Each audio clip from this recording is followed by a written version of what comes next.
అక్షర శిఖరం రామోజీరావు గారి యొక్క సంతాప సభకు ఇచ్చేసినటువంటి ప్రజలందరికీ పేరు పేరున మనస్ఫూర్తిగా నమస్కారాలు, అభినందనలు, శుభాభినందనలు.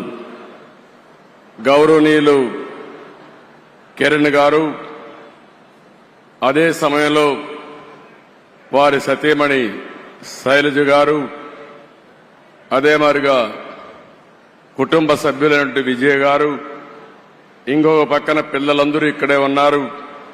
రామోజీరావు గారి కుటుంబ సభ్యులందరికీ ఉప ముఖ్యమంత్రి మిత్రులు పవన్ కళ్యాణ్ గారు, అదే సమయంలో former editor in chief Hindu, పేరు చెప్పంగానే అందరూ గుర్తుపెట్టగలుగుతారు, ఎప్పుడూ పోరాటాలు చేసిన రామ్ గారికి, ఎడిటర్ రాజస్థాన్ పత్రిక గులాబ్ కొతారి గారు, ఇకపోతే ఈ కార్యక్రమానికి విచ్చేసినటువంటి నా సహచర మంత్రివర్గ సభ్యులందరికీ, సినిమా ఇండస్ట్రీ వచ్చారు, శ్రీమతి జయసుధ గారు, రాజమౌళి గారు, రాఘవేంద్రరావు గారు, మురళీమోహన్ గారు,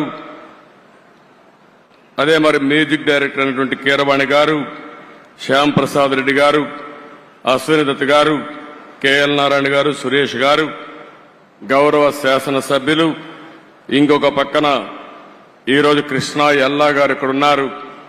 అంటే మొన్న కోవిడ్లో ఆయన తయారు చేసిన వ్యాక్సిన్ ఎవ్వరూ మర్చిపోలేము. అలాంటి కృష్ణా ఎల్లా గారు, పత్రికా విలేకరులకు అందరికీ నమస్కారాలు. ఈరోజు మనందరం కూడా ఇంత మునుపు చాలా మంది మిత్రులు మాట్లాడారు. ఎంతో చేసిన రామోజీరావు గారికి సమాజం ఈ విధంగా గ్రాటిట్యూడ్ చెప్పగలుగుతామో, ఆయన చనిపోయిన తర్వాత ఈ సంస్కరణ సభలో మనం అందరం ఇక్కడికి సమావేశం అయ్యాం. మనం చేయగలిగేది నివాళులర్పించడం, ఆయన స్ఫూర్తిని గుర్తుపెట్టుకోవడం, అదే స్ఫూర్తి భావితరాలకు అందించవలసిన బాధ్యత మనందరికీ ఉంది. రామోజీరావు గారిని చూస్తే ఇదే జిల్లా, ఇదే ప్రాంతంలో పుట్టారు. పెదపారపూడి, ఒక చిన్న గ్రామం, మామూలు కుటుంబం. కానీ ఒక వ్యక్తి అచంచలమైన విశ్వాసంతో ఏ విధంగా ఎదిగాడో దానికి ఒక ఉదాహరణ రామోజీరావు గారు అని చెప్పి కూడా నేను మీకు తెలియజేస్తున్నా. ఒకే ఒక ఎన్టీఆర్ ఉంటాడు, ఒకే ఒక రామోజీరావు గారు ఉంటారు. వారిని ఎవ్వరు కూడా జీవితంలో అధిగమించలేరు, అది ఎవరికి సాధ్యం కాదు. అలాంటి ఒక అసాధారణ శక్తి. ఆయన ఒక వ్యక్తి కాదు, ఒక వ్యవస్థ. అలాంటి వ్యవస్థను నిర్మాణం చేసిన వ్యక్తి రామోజీరావు గారు. ఆయన ఒకసారి చూస్తే ఏ రంగం తీసుకున్నా ఆ రంగంలో నెంబర్ 1 గా ఉండడం, ఏ రంగం తీసుకున్నా దాన్ని మెగా స్కేల్లో ఆలోచించడం, ఇంకొక పక్కన అందులో ఏది చూసినా కూడా ఒక పద్ధతి ప్రకారం నీతి నిజాయితీకి ప్రతిరూపం రామోజీరావు గారని చెప్పి నేను మీకు తెలియజేస్తున్నా. ఇంకొక పక్క ఏ కార్యక్రమం చేసినా ప్రజాహితాన్ని దృష్టిలో పెట్టుకుని ప్రజాస్వామ్యాన్ని కాపాడుతూనే రాజీ లేని పోరాటం చేసిన పోరాట యోధుడు రామోజీరావు గారని చెప్పి కూడా నేను మీకు తెలియజేస్తున్నా. ఈరోజు ఆయన ఏ రంగం తీసినా మీరు చూస్తే, వ్యాపారాలు చేసినా, సినీ రంగం చూసినా, సేవా రంగం చూసినా, పత్రికా రంగంలో చూసినా ఆయనే సాటి. అలాంటి బృహత్తరమైన కార్యక్రమాలు చేసిన వ్యక్తి రామోజీరావు గారు. ఆయన మీడియాలో చేసిన కృషికి మీరు చూస్తే అనేక అవార్డులు వచ్చాయి. బీడీ గోయంక గాని, యుద్ధ వీరు గాని, ఇలాంటి అవార్డ్స్ అన్ని వచ్చాయి. ఇది కాకుండా మీరు ఒకసారి చూస్తే అనేక యూనివర్సిటీలు గౌరవ డాక్టరేట్లు ఇచ్చారు.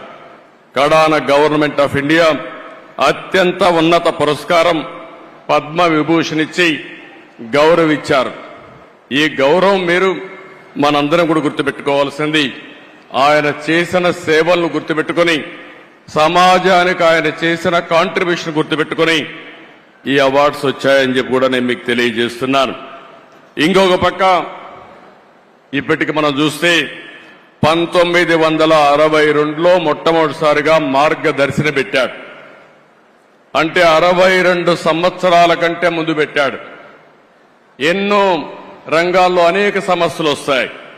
కానీ ఈ రోజుటికి ఎప్పటికీ మార్గదర్శిని దాన్ని ఎవ్వరు కూడా ఒక్క అపవాదేసే పరిస్థితిలో లేరు.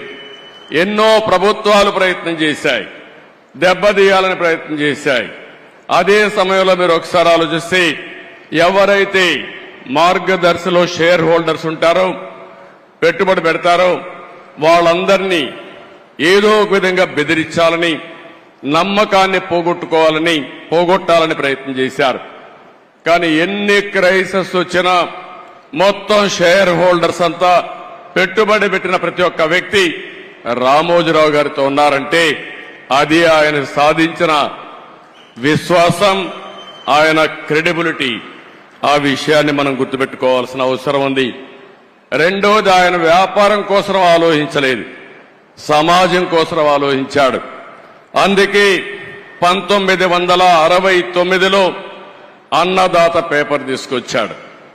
మొట్టమొదటిగా మీడియా పెట్టక మునుపు అన్నదాత పేపర్ మ్యాగజైన్ తీసుకొచ్చి తద్వారా రైతులకు మెరుగైన సేవలు అందించడం కోసం ఎనలేని కృషి చేసిన వ్యక్తి.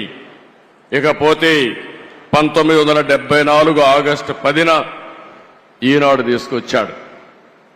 విశాఖపట్నంలో మొట్టమొదటి ఎడిషన్ పెట్టాడు. మామూలుగా ఎవరైనా మీరు ఒకసారి చూస్తే ఒక ఎడిషన్ పెట్టిన తర్వాత సాటిస్ఫై అయ్యేవాళ్ళు. ఆయన ఈరోజు 5 దశాబ్దాలుగా ఈనాడు పేపర్ను అభివృద్ధి చేసిన విధానం చూస్తే ప్రజాగళంగా ఈరోజు ఈనాడు అనునిత్యం ప్రజా చైతన్యం కోసం పనిచేస్తా ఉంది.